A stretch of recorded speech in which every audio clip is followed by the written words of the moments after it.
Üdvözlök mindenkit, én dr. Kovács Boglárka vagyok, klinikai szakgyógyszerész, gyógyszertárban dolgozom, és a Vita Plus Kft. Szoktam mint szakértő segíteni egyébként. Egy nagyon fontos témáról beszélek, bár egy ilyen szép és felemelő nehéz munkatéma után azért nehéz átállni a hatóanyagokra és a konkrét betegségekre, de az ORS szerepe a hasmenés kezelésében egy rendkívül fontos és kiemelt dolog, ahol még sajnos a terápia tekintetében sokat teendő. Először is az a kérdés, ugye, hogy mi az, hogy ORS. Ez egy orális rehidráló só.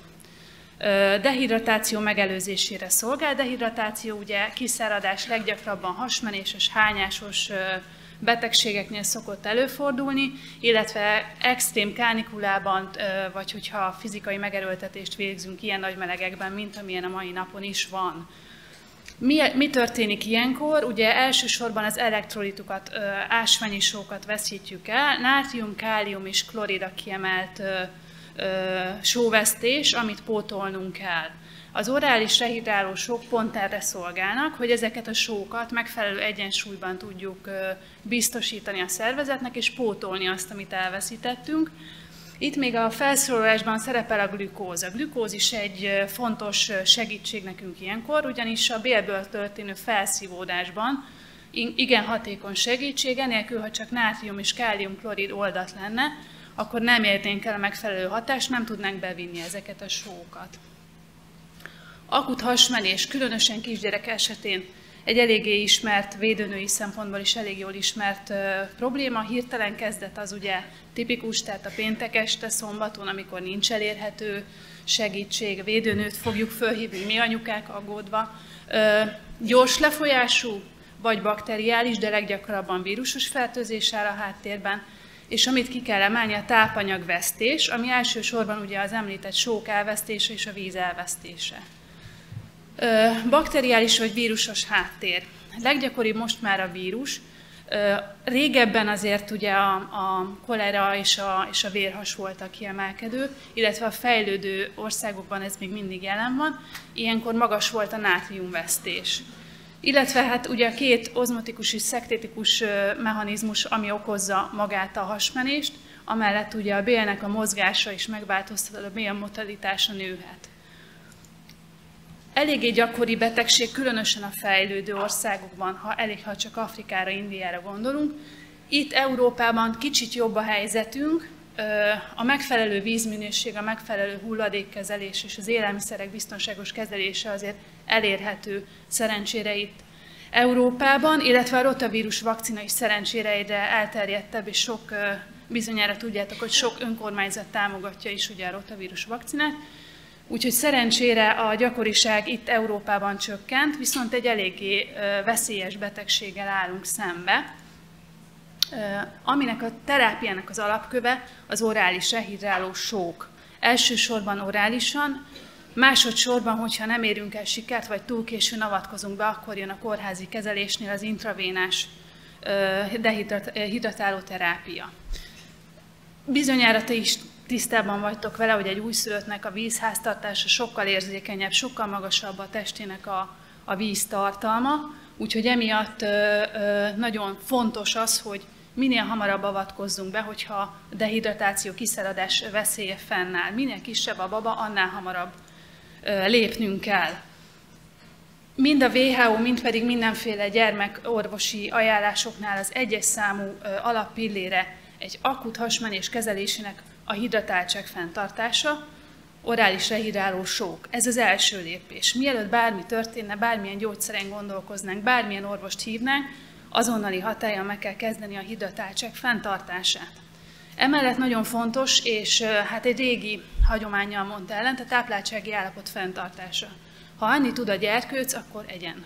Jó, nyilván nem cukros üdítőket, meg zsíros dolgokat, de fontos, hogy ne veszítsen az energiájából, elejéből, tápláltsági állapotából. Úgyhogy nagyon fontos elmondani, hogy nem megfelelő sajnos sem az orvosok, valószínűleg a gyógyszerészek részéről sem a terápia kezelése. Kevéssé ismert tény, hogy a terápia alapköve az orális rehidráló só, úgyhogy mindenképpen legyen otthon minden kisgyerekes házi patikában valamilyen megfelelő orális rehidráló só, Innofarm orális rehidrálósó, ami nagyon hatékony és gyorsan elkezdhető terápia, az legelső hasmenéssel, hányással el lehet kezdeni, ugyanis biztonságos teljes mértékben, mellékhatása semmi nincs. Tehát amellett, hogy föntartjuk a hidratáltsági állapotot, ha csak egy hasmenése lesz, nem folytatódik, nem szökik fel a láza, nem lesz semmi gond, nem teszünk semmi rosszat azzal, hogy ő kapta ezt a kis rehidráló folyadékot, viszont nagyon komoly szövődményeket tudunk hamar megelőzni vele.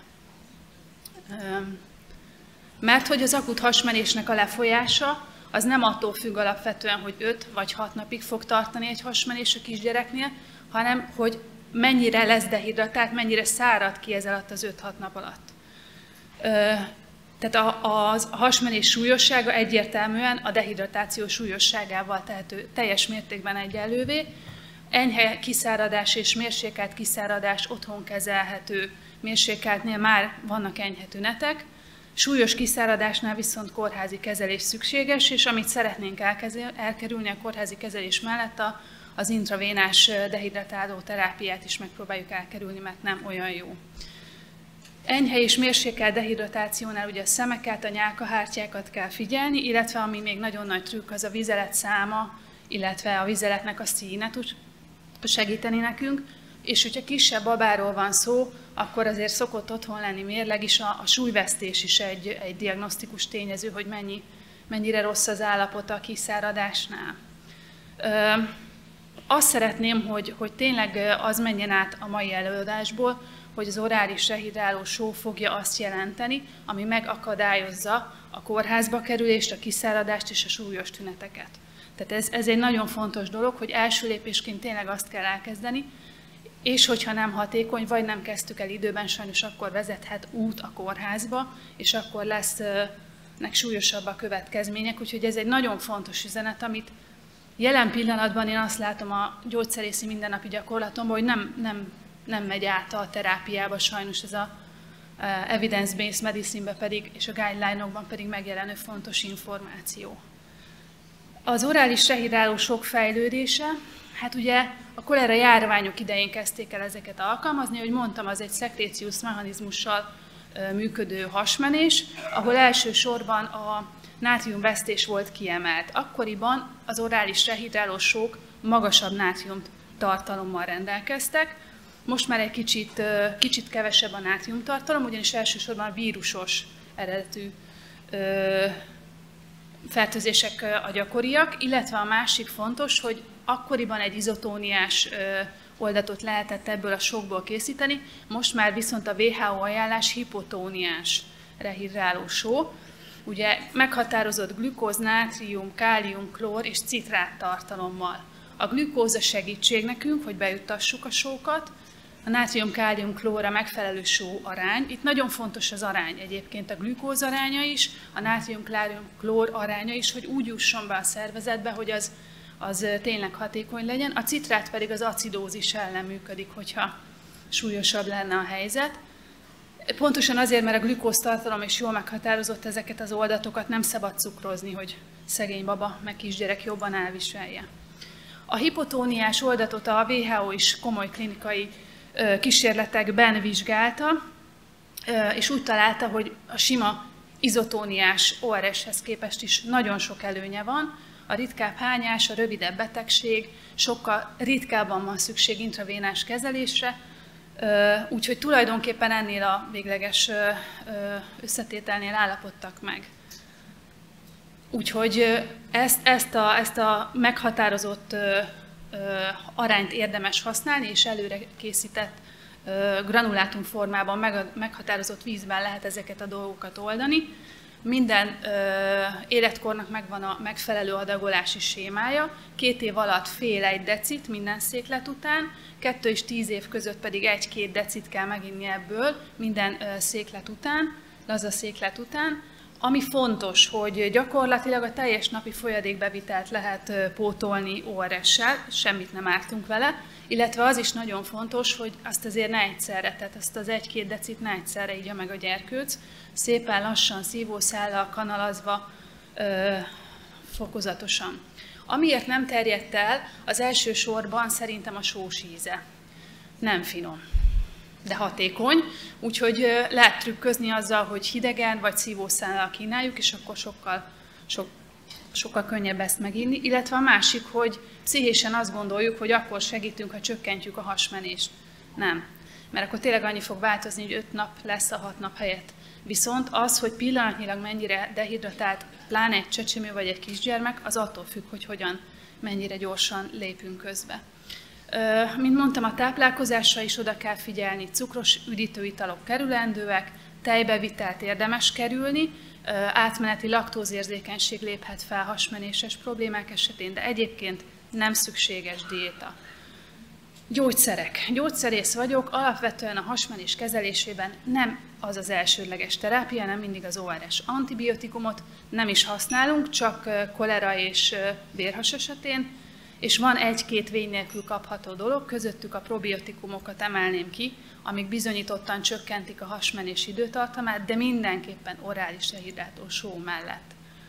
Novembertől egyébként kapható lesz az ORS granulátumnak egy Saccharomyces boulardii probiotikummal kiegészített granulátum verziója, úgyhogy érdemes különösen antibiotikum-asszociált hasmenés esetén ezt használni, mert antibiotikum rezisztens maga ez a készítmény.